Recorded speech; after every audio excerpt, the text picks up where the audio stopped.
Hello mga bibi! Ngayong araw nga ay pupuntahan natin ang isa sa pinakasikat at dinarayong kainan ng street foods dito sa Pampanga. At yan ang tinatawag nilang Toto Beats. Dito lamang yan matatagpuan sa Angeles, Pampanga. At malapit lang ito sa Nepo Mall. Mag-iisang taon na rin kami dito sa Pampanga. At wala pa kaming napapasyalan ng mga kainan dahil lagi lang kaming nakatambay doon sa may Marquee Mall. Kaya naman napagdesisyonan naming mag-breakfast date ni YP doon sa Toto Beats. Talaga namang super excited kaming dalawa dahil madami na kaming napanood ng mga vlogger na kumakain doon. Nagko-commute lang din kami lagi at naka-reserve kami sa harapan ng jeep para hindi mairita ang bibidak namin. Dadaan muna kami sa simbahan para magpasalamat at magdasal sa ating Ama. Mula nga sa babaan ng jeep ay lalakarin lang namin ang pagpunta doon. Nagtatanong-tanong lang din kasi kami, hindi namin alam ang exact location ng Toto Beats. Ang kagandahan nga pala dito sa Pampanga mga baby, ay kahit napakadaming tao sa paligid, ay sobrang linis ng kalsada nila. Parang gusto kong ihalin tulad sa kalsada ng Japan. Pakiramdam naming mag-asawa habang naglalakad kami ay nasa ibang bansa kami. Kaya pala kami nakapayong ngayon kasi sobrang init sa Pampanga, hindi ka ba nanlalagkit? Mahirap bang maglakad sa gilid-gilid? Sa sobrang layo ng aming nilakbay ay nakarating na nga kami dito sa may Toto Beats. Napawi bigla ang pagod namin mag-asawa kasi akala namin kanina hindi na namin tumahanap. Napaaga din pala kami ng punta kaya yung ibang mga booth hindi pa nakabukas. Pero ang una namin pinuntahan ay ang mga malalaking prito na isaw at calamares. 15 pesos kada isang stick. Grabe, nakakalula ang serving nila sa isaw. Hindi rin pala mawawala dito ang mga chicken neck na sobrang lalambot. Dahil nga kumakain na ng pusit si Bibi Duck, ay yun ang una kong in-order para sa kanya. Kapag nakakakita na rin kasi ng pagkain si Yuri ay parang natatakam na rin siya. Pinachop din namin ito ng bite size lamang para naman madali namin kainin at hindi kami mahirapan. Dahil sigurado makikipag-agawan na naman ang Bibi Duck namin na yan. Kahit sarado pa ngayong ibang mga booth ay napakarami ka pa din pwedeng pagbilhan dito.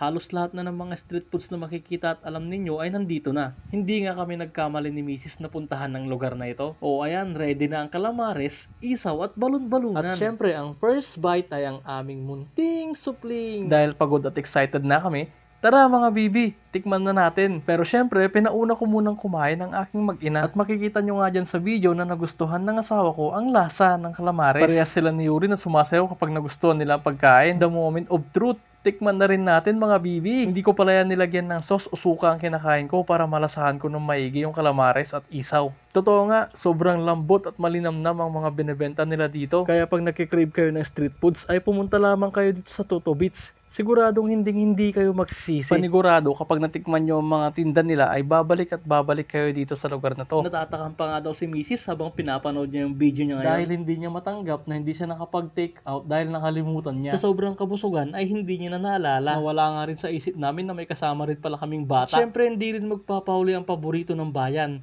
ang pares. Sa dami ng mga nagtitinda dito, hindi namin alam kung saan kami pupwesto. Dahil talaga namang malilito ka sa dami ng pagpipilian dito sa Toto Beats. At yan na nga ang order naming pares, may kasamang utak at taba-taba ng baka. Hindi mo na pala ito kailangang timplahin ng kung ano-anong mga condiments kasi ito naman ay sobrang napakalasa talaga. Kahit wala nga kalamansi o patis ay okay na. At ang first bite ay ang aming Bibi Duck. Sa bawat kanin ay okay na si Yuri. Dahil nga kanin is life naman talaga ang batang ito. Salitan din pala kami kumakain dyan ni Mrs. kasi nga hindi maiwasan ang kakulitan ng aming munting baby. Hindi talaga masyadong kumakain ng ibang pares ang asawa ko kasi yung luto ko lang ang hinahanap niya. Pero dahil nung matikman niya ito ay talagang nagustuhan nga niya.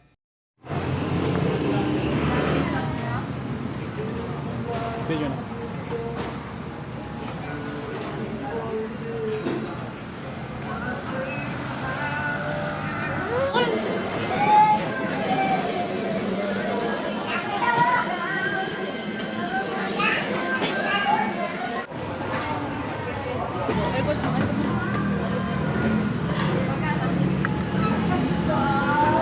Halos ayaw magpaawat ng baby namin sa pagkain ng pares. Kahit sabaw lang talaga, solve na siya. At dahil nga sa kabusugan ay hindi na rin kami masyadong nakabili pa ng ibang mga street foods dito. Ano ba yun?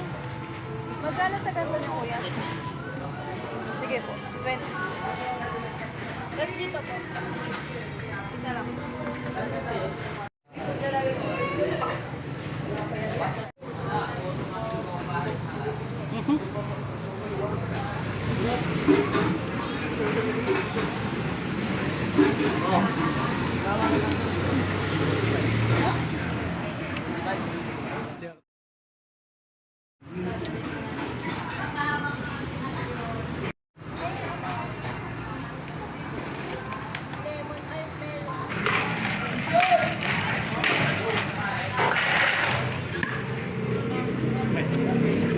Ay, di ba pala na ano? Ito ba, boss?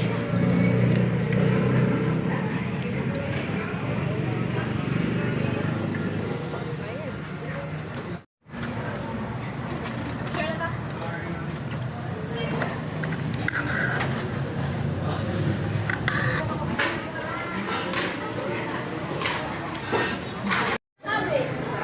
Ano? Anong lasa?